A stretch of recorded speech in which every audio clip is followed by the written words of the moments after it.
Hi everybody, Dan Illman, Matt Bernier, kicking off the 50-cent late pick 5 at Santa Anita on Saturday with graded stakes action for 3-year-old Kentucky Derby hopefuls. It's the grade 3 Robert B. Lewis Stakes. They're going to go a mile and a 16th, and you can bet this pick 5 sequence with a DRF Bets account. Deposit $50 at bets.drf.com, bet with $200. Here's the field for the Robert B. Lewis, and we are expecting even more rain in Southern California this weekend. None of these horses, with the exception of the number 1, the 20-to-1 outsider Kid Cantina, has any kind of experience racing over a wet track, Matt.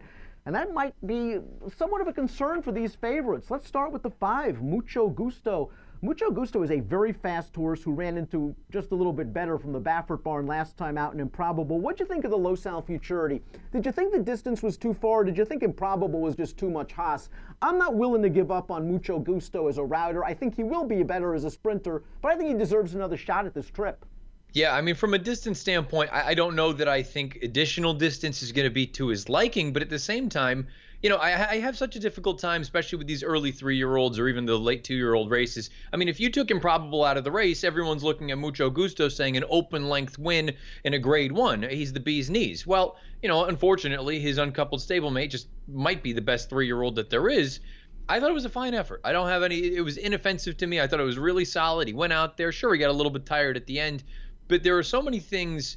The difficult piece for this race here on Saturday is if the rain comes as heavily as it sounds like it's going to, you look through, many of these horses have actually got pretty decent pedigrees as far as a wet track is concerned. Mucho Gusto is the opposite of that. Mucho Macho Man didn't appreciate it. So far, he's only had 11 starters or 10 starters in 11 starts.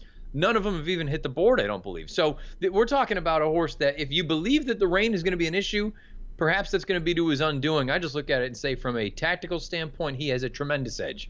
Especially if it's wet, I think, because being out in front, you don't have to worry about that kickback. Being splashed in the face with all of that mud, that could be a big advantage for Mucho Gusto. Another big advantage is some dude named Baffert. Let's take a look at this formulator fact. Past 5 years with 3-year-old dirt routers in graded stakes races off a 45 to 60-day layoff, got 46% winners, $2.23 return on investment. We know Baffert wins races, and Mucho Gusto is also expected to make the lead on the Timeform US pace projector, and that's a big advantage, I think, in a short field.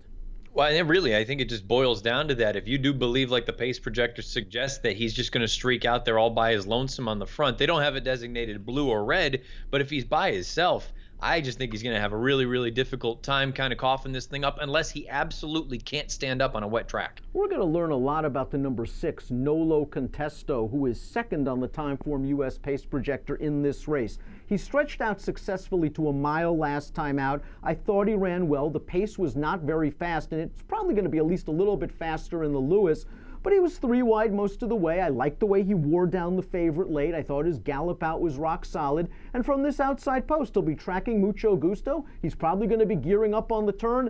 It's kind of, though, boy, in between a rock and a hard place, because if he catches Mucho Gusto, he's then got to worry about Gunmetal Gray.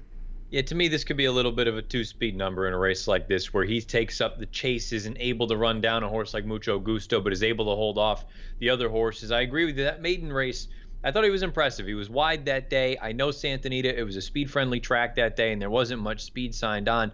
The thing that I'm really concerned about with that race, and as much as I liked it, Omaha Beach is going to run earlier in the card on Saturday. Omaha Beach is a well-bred horse, and he's done some nice things, but he has lost already like 3 or 4 races that he shouldn't have in a 4-race career. It makes me wonder, you know, I hate to say this, but I'm holding that race, that win against Nolo Contesto, because I don't know how good Omaha Beach actually is. That's really a good point. We'll keep an eye on Omaha Beach on Saturday. Here's a John Sadler formulator fact for Nolo Contesto.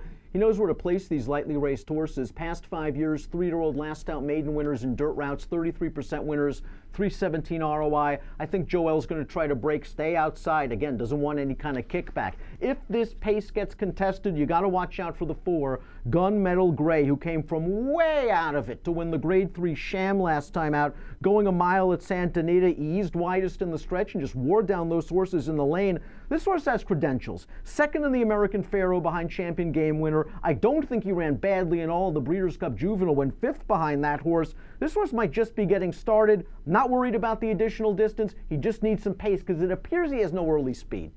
I was going to say, you know where he is going to be early. That's toward the rear of the field. Now, there are a couple things that are a concern for me. Is the pace going to materialize for him to close at? That's first and foremost. That sham overall, a relatively slow race in the grand scheme of things. He came from way out of it, a day where a pace completely melted down, and Timeform US had that main track as intensely closer friendly. So he had a lot of things going his way that day. What I will say, as much as I don't like his running style, if this ends up being a swamp out there, this is a horse in gunmetal gray that, from a pedigree standpoint, his mom was successful. The only sibling that he has that has run on a wet track is 1-for-1. An exchange rate gets, I want to say, between 14 and 16% with the off-track runners. So if this thing ends up being as wet as it sounds like it might be, he might be the one that may appreciate it more than anyone. Number 2, Magnificent Mccool, was a speed horse in his earlier races on dirt. He rated from off the pace most recently on turf and scored impressively at 1 1/8. Is it simply a situation that this horse has improved with blinkers,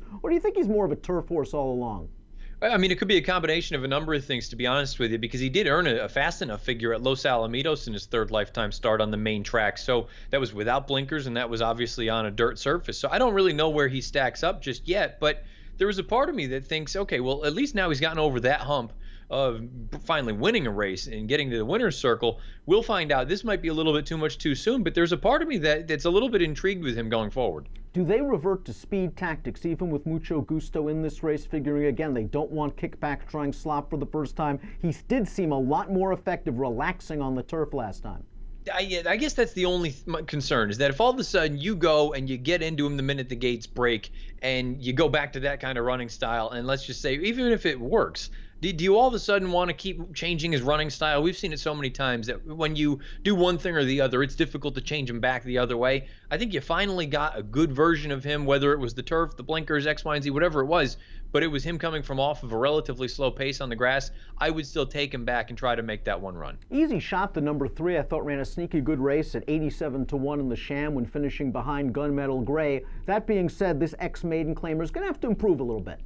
Yeah, he's going to need to improve from a speed figure standpoint. I still maintain, you see Trap Shot up there. I think he's going to be better going one turn. Kid Cantina, the number 1, is the outsider in the field. He's a half-to-wash Chamont, who's a graded stakes-placed sprinter. This horse has won his only start around 2 turns, but it was on a synthetic surface. No surprise, he's a son of Richard's kid.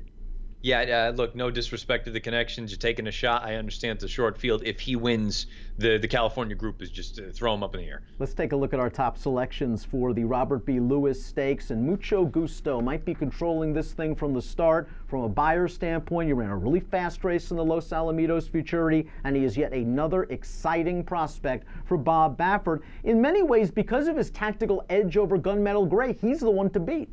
Yeah, I think he's going to be the favorite when it's all said and done, ahead of Gunmetal Gray. And from a credential standpoint, Gunmetal Gray probably should be the favorite, but I don't think he will. Again, I just feel like the pace projector hit this one right on the head, and I'm not going to try and reinvent the wheel. I think Mucho Gusto goes. I think Nolo Contento sits just off. And then, unfortunately for Gunmetal Gray, I don't know that the pace is going to materialize the way that he'll need it to come from the back. The only other thing I would also throw out there, this is the 6th race of the day on Saturday. You're going to have 5 main track races because the entire card Saturday is on the main track. Take a look. If there is significant water and weather, and all of a sudden a bias develops one way or the other, you got to factor that into this race. I'm going to go with Nolo Contesto, the Sadler trainee. I'm hoping he can sit second off Mucho Gusto, attack on the turn, and maybe win a war of attrition. I like the way he battled it out, although Matt made a very good point about Omaha Beach. Keep an eye out for that one early on Saturday afternoon. It's the Grade 3 Robert B. Lewis Stakes. It kicks off the 50-cent late pick 5, a race that you can bet, a bet that you can wager on with DRF Bets. Bets.drf.com, deposit 50, bet with 200. Approximate post time for the Lewis, 2:53 Pacific. Good luck.